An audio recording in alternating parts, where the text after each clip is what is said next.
There was a sign in my yard when I came home from the doctor's. Not a little one, the kind you would need 2 men to pound into the ground. 101 years old. Name is Verna. I have been called worse things than old, and slower things than that sign, but I stood in my own driveway a good long minute just reading it, like it might say something different the second time. I had been at the doctor's for nothing much, a follow-up on my blood pressure, the same appointment I have every 3 months, where a young fella half my grandson's age tells me I am doing remarkably well for my age. Like remarkable is a low bar a person could clear just by continuing to exist. Roy usually drives me to those. Did not that day. Said he had a work thing, and I took the senior van instead, which meant I came home an hour later than usual, which I think now was no accident at all, though I could not tell you for certain, and I have stopped trying to guess at everything Roy plans versus everything that just happens to him. For sale, my house, my yard. My name is not on that sign anywhere, and it is my name that has been on the deed since 1961. My husband and I bought this place the year before Roy was born. Paid it off in 11 years, which the bank feller at the time told us was some kind of record for the county, though I expect he told that to everybody. I have replaced the roof twice, the water heater 3 times, and buried a husband out of the front bedroom window's view on purpose, because I did not want to look at the funeral cars every time I made the bed. Little things like that you remember better than the big ones.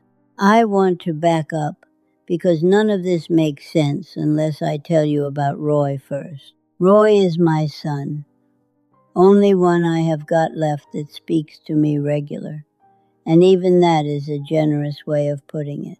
He calls on Sundays, mostly 10 minutes, tells me about his knee and Diane's lawyer, and never once asks me a single question I can remember answering. That is fine, that is just Roy. Been that way since he was old enough to dial a telephone himself, and I stopped expecting different from him sometime around when he stopped expecting me to notice. He was like that as a boy too. I remember him borrowing my sewing scissors when he was maybe 9, said he needed them for school, and I found out 3 weeks later he had sold them to another boy down the road for $1.50. Did not lie about having them. Just never mentioned where they went until I asked. I should have remembered that boy better than I did. There was a savings jar too, years later when he was maybe 15. Change jar I kept on top of the refrigerator for the electric bill some months when things were tight. Emptied itself out over about a summer, a little at a time, and when I finally asked him straight out if he had been taking from it, he said, "Some of it, Mama. Not all of it," like the honesty of the fraction made up for the theft of it. I laughed at the time, told his father it was almost impressive, the nerve of it. We did not laugh about much else that summer, so I suppose I held on to that one longer than I should have. He came by about 2 months back with a folder, manila folder, the kind from an office supply store, and inside it was some paperwork he said was for my medications. Said the pharmacy needed something signed so he could call in and adjust my prescriptions when I could not get to the phone fast enough. That is true enough. Some days I cannot. My hands do not always cooperate with a telephone anymore. He had a pen out already, had it clicked and ready before he even sat down at my table, which I noticed and did not think a thing about at the time. "Right here, Mama," he said. "And here." I signed where he pointed. Did not read every word, I will be honest about that, because there is no sense pretending I did. My eyes are not what they were, and my son was sitting across from me telling me it was about my pills, and 40 years of being somebody's mother does not leave a woman in the habit of doubting her own boy at her own kitchen table. He had coffee while he was here. Did not finish it. Left the cup in my sink, which he has done since he was about 12 years old, and which I have never once mentioned to him, and I washed it out, same as always after he left, and put the folder in the drawer where I keep the important papers, and did not think about it again for the better part of 2 months. Nothing happened for a while after that. Nothing I noticed, anyway. Those weeks I mostly kept to my regular business. Garden needed turning over for the fall, and I have got a hydrangea by the porch that is older than Roy is, that I still baby along every September like it is going to up and leave me if I do not. Went to the pharmacy on my usual Thursday, and the girl behind the counter, nice girl, been there a few years now, mentioned, almost in passing, that somebody had called in asking to confirm my address for a delivery I had not ordered. I told her I did not know a thing about it. She shrugged it off. So did I at the time. You collect a certain number of odd little moments at my age, and mostly they do not add up to anything. Then a man called the house asking about square footage, said he was interested in a property, gave an address that turned out to be mine, asked did it have a basement. I told him he had the wrong number. Hung up feeling strange about it and did not know why for another 2 weeks. I do want to tell you about my chair, because that is really where I felt it first, before I understood any of the rest. I came home from church on a Sunday. Roy had not called that week, which I noted but did not dwell on. Kifug room looked wrong. Could not place it at first. Took me a full minute standing in my own doorway to see it.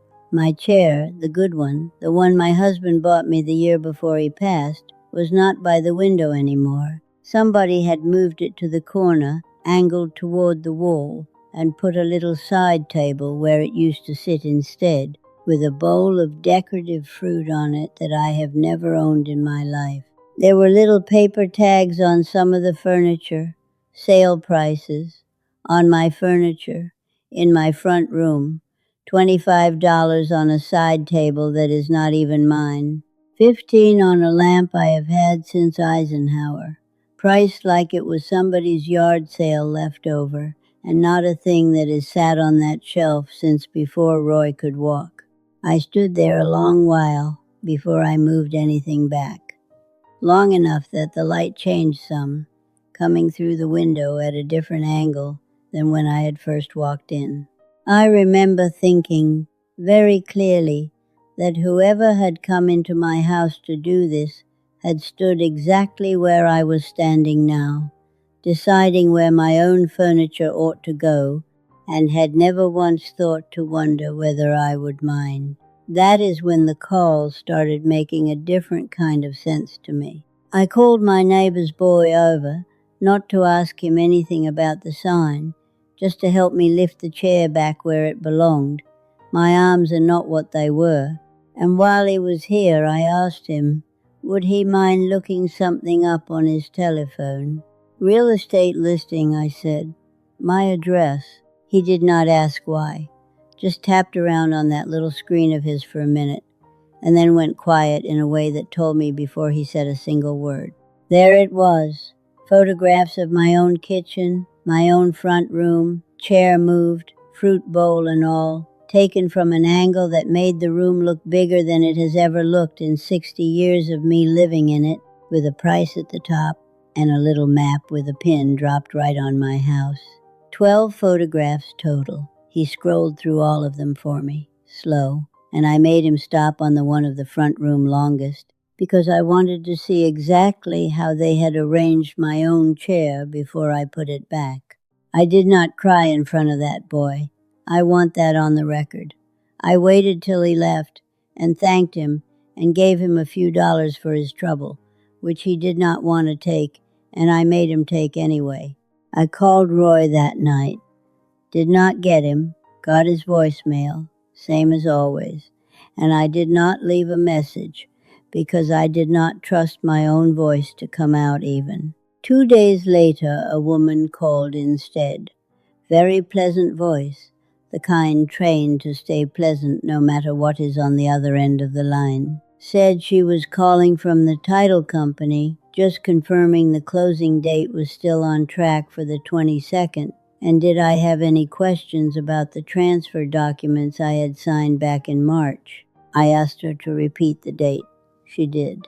I asked her whose name was on the buyer's side. She said she was not authorized to share that over the phone, but that the seller of record was listed as myself with power of attorney exercised by a Roy, and here she said my own son's full name out loud to me, like it was the most ordinary sentence in the world. I said, "What transfer documents?" She got quiet for a second, said she would have someone call me back. Nobody called me back. I want to be fair to Roy, though I notice I have to remind myself to be, more than I used to have to remind myself of anything where he's concerned. I know he's behind on money.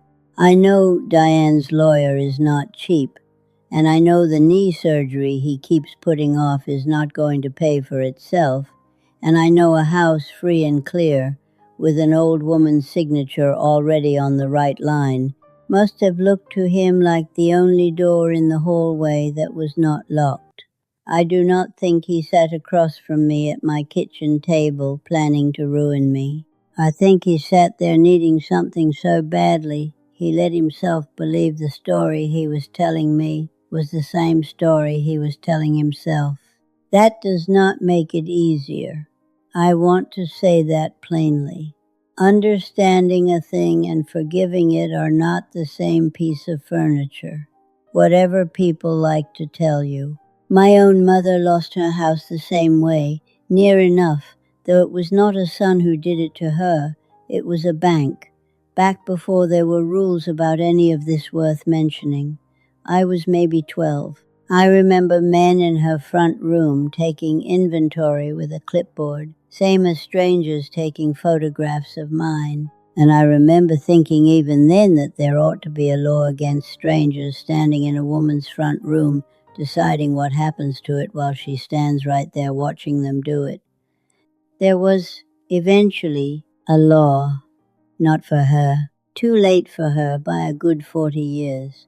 I remember, too, that my mother did not fight it much, not out loud anyway. Sat in a corner chair while they worked, hands folded, the way women of her generation were taught to sit through things they had no say over. I used to think that was dignity. I am less sure now. I think some of it was just no one ever having shown her another way to sit. I do not know why that came back to me so strong this time. Maybe it always does, when it is your own front room again. I found the actual document eventually. Roy's ex-wife, of all people, is the one who helped me get a copy, which tells you something about which one of them I ought to have trusted more all along. Her name is Diane, never much cared for me when they were married, and I never much blamed her for it, since Roy was not an easy thing to be married to, same as he's not an easy thing to be a mother to. She called me out of nowhere on a Tuesday, said she had heard through her sister, who still talks to some of Roy's people, that there was trouble with the house, and did I want help getting the paperwork, because she still had a friend who worked at the county clerk's office who owed her a favor.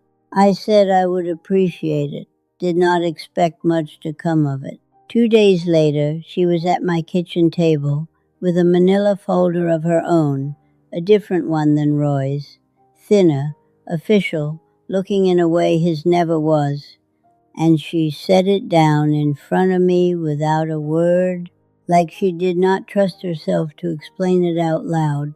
"He has done this kind of thing before," she said. "Not to you, to me. Different paper, same idea."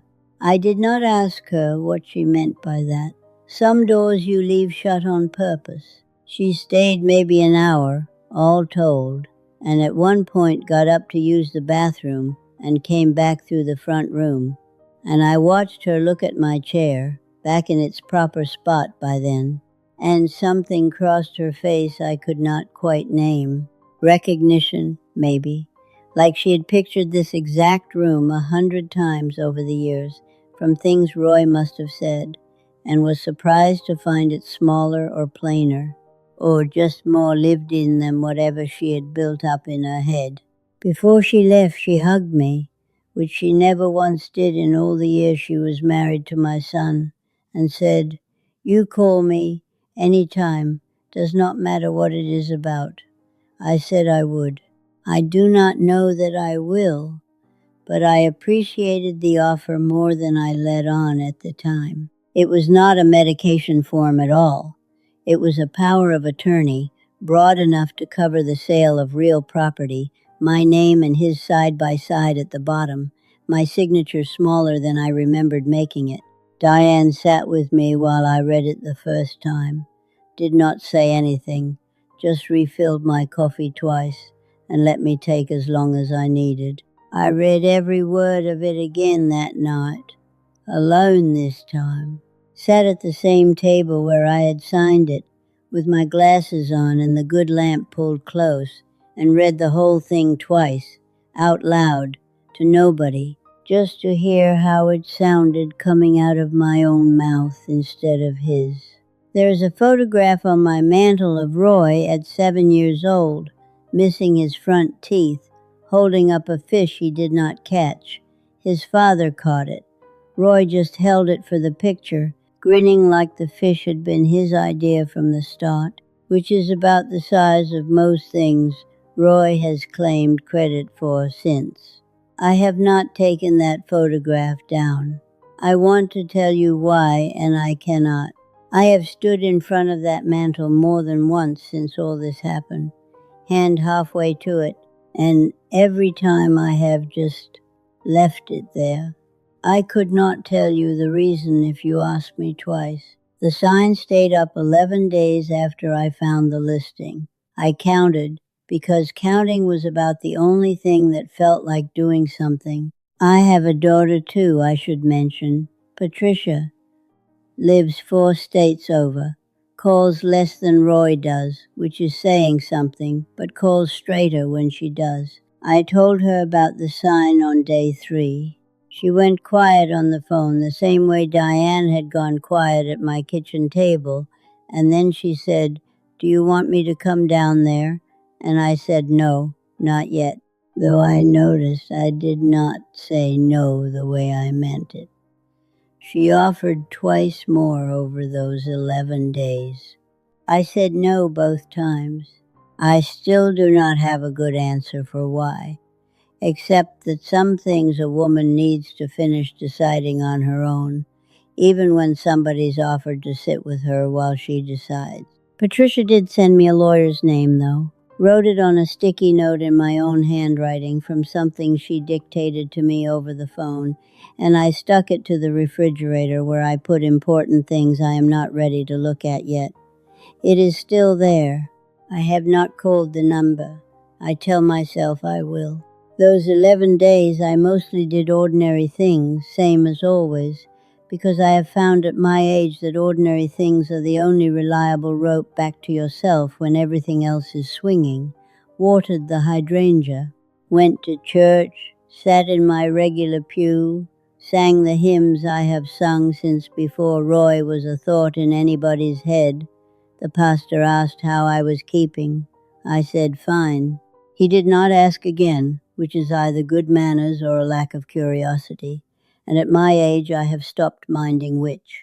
A woman 2 pews up, Eunice, asked after Roy specifically, the way people do when they have heard some version of something second-hand and are fishing politely for the rest. I told her he was doing just fine, working hard, same as ever. She said that was nice to hear, and I let her believe whatever she had already decided to believe, because explaining the truth of it to Eunice would have taken longer than the whole rest of the service, and I was not in the mood to give her that much of my Sunday. I did drive past the sign more than I needed to some days, once on purpose, to the grocery and back the long way just to see it still standing there, like I half expected it to have vanished on its own if I gave it enough time and enough of my own stubbornness not looking at it directly. On the 11th day, in the evening, after the light had gone soft, but before it was properly dark, I went out to that sign myself. No gloves, no help. Took me longer than I would like to admit, working it back and forth in the dirt where they had driven it in deep. Whoever put it there meant for it to stay. I will give them that. Packed the ground around the stakes tight as concrete. But it came up eventually, the way most things do if you are patient and a little bit angry. Stood there holding it a minute once it was free, heavier than it looked. Realtor's face smiling up at me from the little photo in the corner. Some young fella I have never met in my life, grinning like he had already spent the commission. I had half a thought to leave it lying flat in the yard, face down in the grass, just to spite it a little longer before dealing with it properly. Did not, in the end. Was not raised to leave things lying around my own yard, spite or no spite. Dragged it around the side of the house to the shed, which is farther than it sounds when you are hauling a sign that size at my age, and my hip let me know about it for 2 days after. Put it under the old top with the storm windows, where I will not have to look at it, and I will not have to explain it to anybody who comes up the front walk either. Stood in that shed doorway a minute after, catching my breath, looking at the shape of it under the tarp.